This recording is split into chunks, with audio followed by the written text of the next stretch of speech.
Atualmente, pesquisas científicas buscam diminuir custos industriais e ainda ajudar o meio ambiente. O pesquisador Olavo Arruda, da Unesp de Bauru, estuda formas de maximizar a vida útil de fluidos de corte provenientes do processo de usinagem. Em conjunto com a Faculdade de Engenharia, Arruda realiza testes que podem gerar economia e sustentabilidade. O Ciência Sem Limites começa agora. Olá, bem-vindas e bem-vindos. O Ciência Sem Limites começa agora. Como vocês puderam ver na abertura, o tema de hoje é pesquisas com fluidos de corte. Para falar sobre esse assunto, ao nosso lado está o pesquisador, professor da Faculdade de Ciências do campus de Bauru da Unesp, Olavo Arruda. Professor, prazer em tê-lo no Ciência Sem Limites. Prazer é meu. Nós vimos na abertura pesquisas com fluidos de corte. Esse é o nosso tema que a gente vai conversar sobre isso. Mas antes, o senhor tem uma vasta passagem pela Faculdade de Ciências, até com outras pesquisas. Mas para quem está em casa e ter uma noção, o senhor foi diretor. Como é que era conciliar direção de uma unidade, no caso a Faculdade de Ciências do campus de Bauru, uma unidade grande com 8 departamentos, mais de 100 docentes, né, e muito mais de 100 funcionários. Como é que foi a sua experiência? Olha, a experiência administrativa é uma coisa maravilhosa. Foi muito enriquecedora, né? A gente só consegue entender os meandros da universidade participando desses aspectos administrativos, estando envolvido na administração. Isso dá um conhecimento muito grande, a gente passa a ver a universidade de outra forma. E, no meu caso, foi uma coisa muito tranquila. A Faculdade de Ciências é uma unidade bastante evoluída, bastante adiantada, com pesquisadores muito bons, com funcionários excelentes, tem um corpo de alunos muito bom. Então, é muito fácil dirigir a Faculdade de Ciências. Não há nenhum problema. Todos os seus componentes, seus indivíduos, sabem exatamente o que tem que fazer. O diretor tem uma mera ação quase que de coordenar essas coisas, mas não tem problemas, não encontra nenhuma dificuldade para fazer esse trabalho. A Faculdade de Ciências, pelo que a gente sabe, é uma das unidades, ou é a unidade do campo de Bauru, que mais verbas capta. Isso procede em termos de recursos com órgãos de fomento, FAPESP, PICAP, CNPq?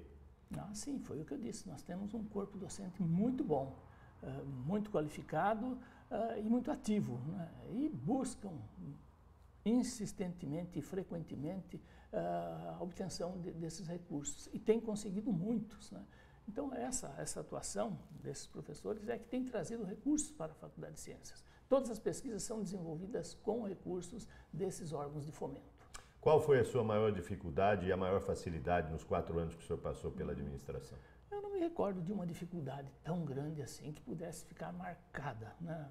Não houve isso. Agora, as facilidades, os aspectos bons foram muitos. A gente vivia no dia a dia. O senhor trouxe vários prédios aqui para a unidade, né? Sim, foi uma época que a situação política era mais favorável do que é hoje, né? Então, é relativamente mais fácil conseguir as coisas. Hoje é uma dificuldade maior um pouco. Bom, ele foi diretor, foi chefe de departamento de ciências biológicas também, né? Teve aí a sua parte na área administrativa.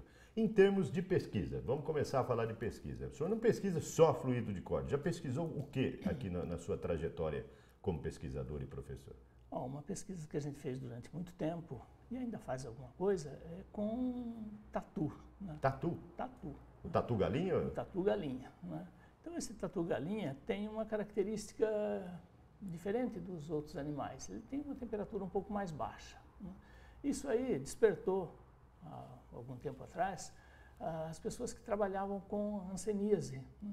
E eu me envolvi num trabalho no Lauro de Souza Lima, inoculando o Mycobacterium lepre, que é o agente da hanseníase, no tatu. Há um desenvolvimento limitado, mas foi uma pesquisa bastante promissora, que deu resultados muito bons e precisa seguir, né? Como toda pesquisa, sempre esbarra em alguma dificuldade, né? Uma dificuldade grande é adaptar um animal silvestre ao cativeiro, né? Isso a gente vem tentando até hoje, né? Fazer com que esse animal se adapte à vida em cativeiro. Porque esse tatu não procria em cativeiro? Até hoje não se conseguiu uma procriação regular do tatu em cativeiro. Esporadicamente se consegue alguma coisa, mas não há uma criação que se possa... Não é rotina, né? Não é convencional, né? Não é. E quais resultados vocês obtiveram desse tema? Esses tatus desenvolviam o Mycobacterium leprae, desenvolviam a doença, a hanseníase, de uma forma bastante semelhante à que acomete a espécie humana. Isso gerava material, gerava muitos aspectos importantes para se estudar a doença, não no organismo humano, mas no animal de experimentação.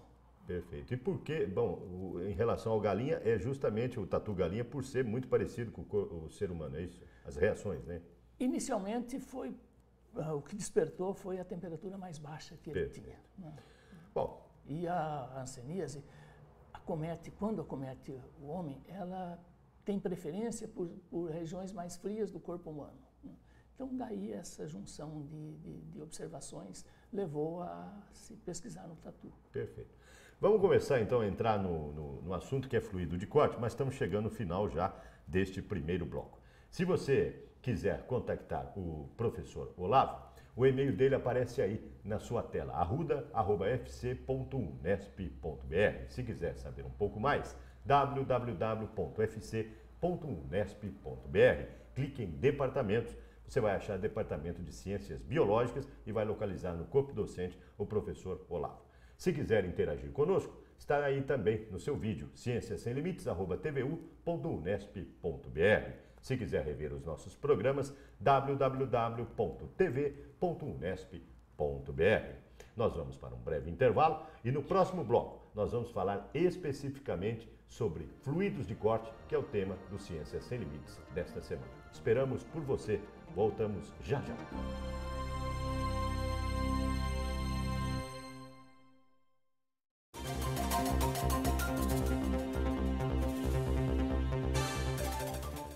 O Ciências Sem Limites está de volta. O assunto do programa desta semana, fluido de corte. Para falar sobre esse assunto, ao nosso lado, o pesquisador e professor Olavo Arruda, do Departamento de Ciências Biológicas da Faculdade de Ciências do campus de Bauru. Professor, vamos falar sobre o que é fluido de corte, além de um óleo misturado com água para resfriar metais, né, ou materiais ferrosos, né? Isso, essa junção aí de óleo e água, que na verdade não se misturam, mas formam uma emulsão, faz com que esse conjunto se torne propício para o desenvolvimento de micro-organismos. Né? Isso é um problema muito sério, porque os micro-organismos estão presentes em todos os ambientes. Né? No momento que ele é utilizado para resfriar as peças naquele processo de corte, de usinagem, ele se respinga por todos os lugares, depois é coletado e ali adentram os micro-organismos que, encontrando um ambiente favorável, se desenvolvem. E desenvolvendo, geram uma infinidade de problemas, né? Que começam pela perda desse óleo, que perde suas características, porque o micro-organismo se nutre desse material e acaba alterando a composição e ele perde a efetividade, não serve mais para aquilo que se propõe. Né? Depois de um tempo é necessário, então, substituir esse óleo. E onde que se joga esse óleo? Não se pode jogar na natureza, ele é altamente poluente. E nem dá para reciclar. Nem dá para reciclar. Ele precisa ser tratado, ser tornado inerte. Esse é um processo feito em laboratório que é muito oneroso, muito caro, né? Demanda um custo muito alto. Né? Fazer isso com grandes quantidades é extremamente caro. E a reposição também é cara. Então, a contaminação do fluido de corte na oficina, na indústria, é algo muito dispendioso para a empresa. E da onde surgiu a ideia de pesquisar isso? Quer dizer, um biólogo atuando na área de engenharia, vamos dizer assim, ou na área de mecânica, né? Mais especificamente. Isso são as vantagens que a gente tem de estar num campus que tem cursos de engenharia e cursos de biologia. Professores engenheiros e professores biólogos, né? E a conversa, a união dos dois, dessa união nascem essas ideias, né? E foi assim que nasceu. Conversando com o professor Bianchi, a gente chegou a uma conclusão de que deveria estudar isso aí. A gente tem um laboratório, tem os meios de cultura, tem as possibilidades de fazer o crescimento dos micro-organismos.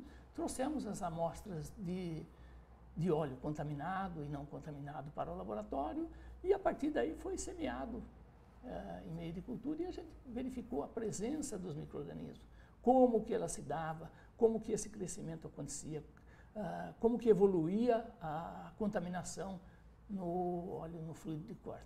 Inclusive, as imagens que nós estamos ilustrando aqui são do programa que nós gravamos com o Eduardo Bianchi, né? Realmente, o rebolo, né, desgastando a peça e o fluido sendo resfriado, né, a peça. O senhor atua sozinho, professor, nessa pesquisa ou tem mais alguém? Não, todas as pesquisas que a gente faz aqui, a gente envolve alunos, né? Aqui é uma escola e os alunos, para os alunos, faz parte também o aprendizado da ciência, das pesquisas.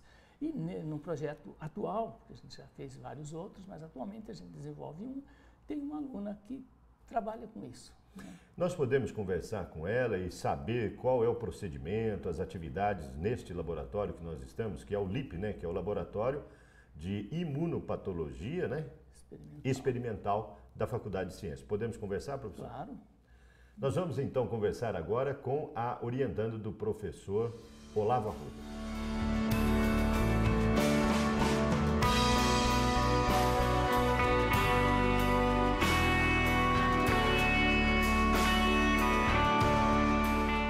Conforme anunciado pelo professor Olavo, ao nosso lado está a Gabriele Biazon. Ela é graduanda do curso de Ciências Biológicas aqui da Faculdade de Ciências do campus de Bauru da Unesp.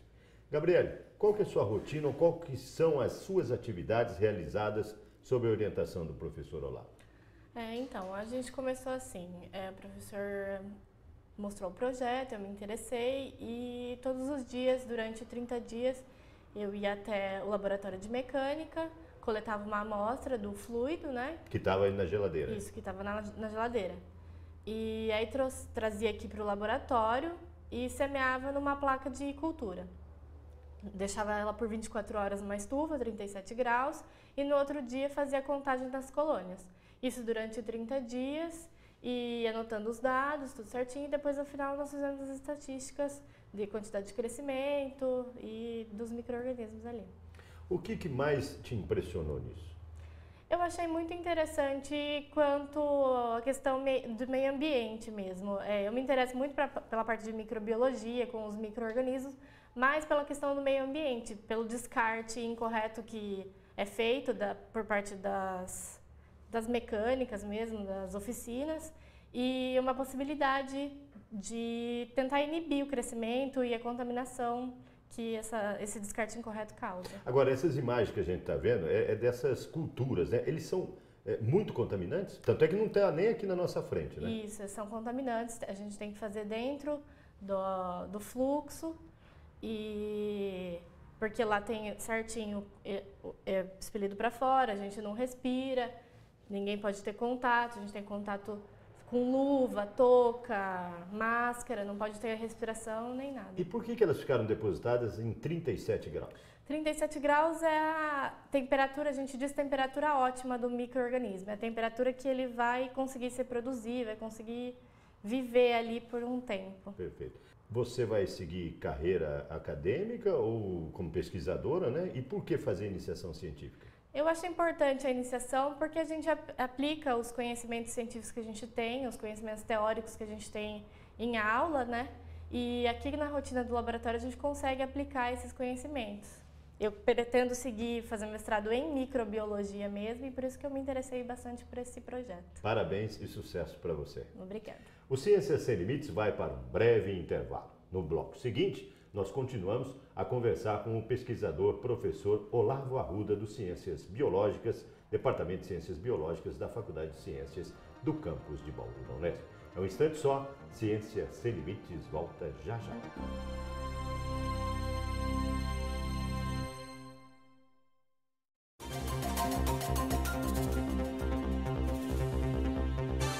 O Ciências Sem Limites está de volta.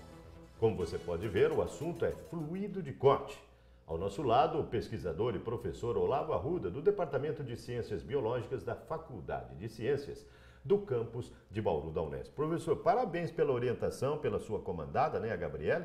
Realmente um trabalho extremamente interessante esse procedimento, esse modus operandi, ou seja, de realizar pesquisa com fluido de corte, né?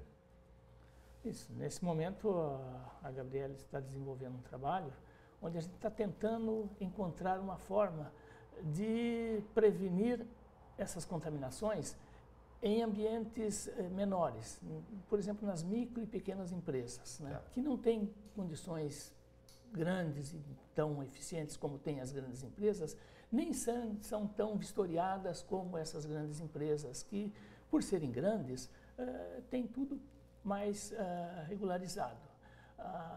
As pequenas empresas sofrem muito com isso. Até por problema de custo delas, né? Exatamente, elas não têm as condições que as outras têm. Então a gente está tentando encontrar uma forma simples, barata, de se realizar o prolongamento da utilização desses fluidos de corte, sem que eles precisem ser desprezados com tanta frequência. Aumentar a vida útil dele, fazer com que as empresas tenham mais tempo para utilizar o mesmo fluido. Até porque, professor, prolongando isso, a qualidade do produto final reflete, né? Porque se você tem um fluido de corte que não tem eficiência, a peça vai sofrer um desgaste que não vai estar ali usinada de uma forma adequada, né? Sim, exatamente. Quanto mais tempo você puder usar aquele óleo, é melhor em todos os aspectos. Professor, que tipo de anomalias esses fluidos de corte ou essa contaminação por esses micro-organismos pode acarretar com o ser humano? Porque muitos trabalhadores, né, não têm o EPI, equipamento de proteção individual necessário, acabam colocando a mão, acabam recebendo esses micro-organismos nocivos à saúde. Que tipo de anomalias ou de doenças pode acometer? São muitas as doenças. A gente não pode nem precisar quantas são. Teoricamente, a possibilidade é infinita, porque todas as bactérias presentes no ambiente e nas pessoas que estão ali ao redor podem, eventualmente, adentrar esse material, podem chegar até esse fluido de corte. E como ele é um material nutritivo para as bactérias, elas podem se dar muito bem ali e vão crescer, vão multiplicar. E quando o fluido é lançado sobre a peça, a gente viu isso lá nos rebolos, ocorre uma formação de uma névoa, né? Ele se respinga por todo o ambiente. Nessa névoa podem estar presentes bactérias, micro-organismos, que vão ser respirados ou depositados sobre a pele dos operadores das máquinas, né? Isso aí pode se desenvolver numa doença. É todo tipo de fluido de corte ou tem alguns específicos? Vocês pesquisam todos ou tem um determinado que é mais usado que vocês estão realizando essa pesquisa? Não, alguns não têm essa possibilidade, mas eles têm usos limitados e determinados para alguns materiais. Nem todos os fluidos podem ser utilizados em todos os materiais. Nós utilizamos esse que é na forma de emulsão, essa mistura água e óleo, né? Muito se faz isso aí em outras indústrias utilizando os chamados biocidas, que são substâncias que matam os micro-organismos, mas são substâncias extremamente alergênicas, né? Capazes de provocar alergias muito intensas. Então, ele tem muitas outras restrições. Cabe, fundamentalmente, evitar a contaminação do fluido de corte. E o porquê dessa geladeira? Nós estamos vendo imagens dessa geladeira e tal fluido de corte aí dentro, as imagens mostram, né, o fluido de corte. Por que a geladeira, professor? Conta para quem está nos vendo esse processo ou esse procedimento que vocês estão fazendo a pesquisa. Todo mundo sabe que o ambiente refrigerado mantém os micro-organismos dormentes, né? Eles não morrem. Inativos, né? Inativos. Está ali quietinho. Quietinhos, não se multiplicam. O sistema fisiológico deles é paralisado e eles ficam ali. Eles não morrem, mas também não se multiplicam, ficam só naquela quantidade. Isso é utilizado em todas as indústrias. A gente vê que a carne, o leite, tudo é mantido sob refrigeração. Quantos graus ali, mais ou menos? Geralmente em torno de 4 graus, de 0 a 4 graus. Não é uma temperatura que se congela, mas é uma temperatura bem baixa, onde não há multiplicação dos micro-organismos. O que nós estamos tentando é colocar esse depósito de fluido de corte num ambiente refrigerado, isto é, dentro de uma geladeira. Próximo da máquina? Próximo da máquina e constantemente dentro da geladeira. Né? Tá. Ou constantemente refrigerar, um compartimento que ele fique com 4 graus. Aí. Exatamente, que ele fique com uma temperatura bem baixa, para que o micro-organismo não tenha condições de se multiplicar. Aqueles que entram ali permanecem só naquele número. Aquele número pequeno é quase insignificante. Quer dizer, então, o trabalhador, o operário, ele vai estar usinando a peça, mas com um grau bem baixo de contaminação, é isso? Um grau praticamente insignificante de contaminação. A gente fez esse experimento, já determinou várias vezes isso aí. No ambiente refrigerado não ocorre multiplicação. Dificilmente você consegue isolar um micro-organismo daquele volume de óleo e água que estão ali. De fluido, né? De fluido. Porque ele está em número tão pequeno que a gente não consegue nem isolar um deles. Agora, quando ele se multiplica e se transforma numa quantidade enorme, aí fica muito fácil e aí a contaminação se dá. Então, nós podemos dizer que o senhor está até contribuindo para que no futuro as indústrias de equipamentos, fresa, torno, pode adaptar um compartimento refrigerado no equipamento para beneficiar o trabalhador? Pode. Isso é o que a gente vislumbra, sonha, né? Para o futuro, né? Que as empresas enxerguem isso e passem a fabricar isso. Porque hoje, ela já não é esse procedimento que a gente está fazendo nesse momento direcionado para as pequenas empresas, ele tem um custo baixo, mas assim mesmo ainda representa algum gasto. Se isso for fabricado... Em grande escala, né? Em grande escala. E ao invés de usar uma geladeira, usar um compartimento muito mais simples, né? Um maquinário próprio ali, de custo menor, que só sirva para isso, vai baratear e baixar o custo ainda mais. E além de prolongar, o descarte na natureza ou com firmas especializadas minimiza a contaminação do meio ambiente também, né? Isso, esse é um outro aspecto. Então, são vários aspectos. O aspecto da contaminação ambiental, quando ele é desprezado, se for desprezado no ambiente. Para ser desprezado, ele precisa ser tratado, e esse tratamento é muito caro. A possibilidade de contaminar pessoas, né, de transmitir doenças. Então, a contaminação do fluido de corte gera uma infinidade de consequências. Muito interessante. Professor, o que eu não perguntei que o senhor quer destacar? Infelizmente, já estamos chegando no final do nosso programa. Eu acho que foi interessante. Deixa eu fazer uma pergunta. O senhor está fazendo tudo isso, o senhor não tem verba de órgão de fomento, nada ou tem? Tem, a gente tem. Para esse último trabalho que a gente fez, a gente conseguiu uma verba de empresas.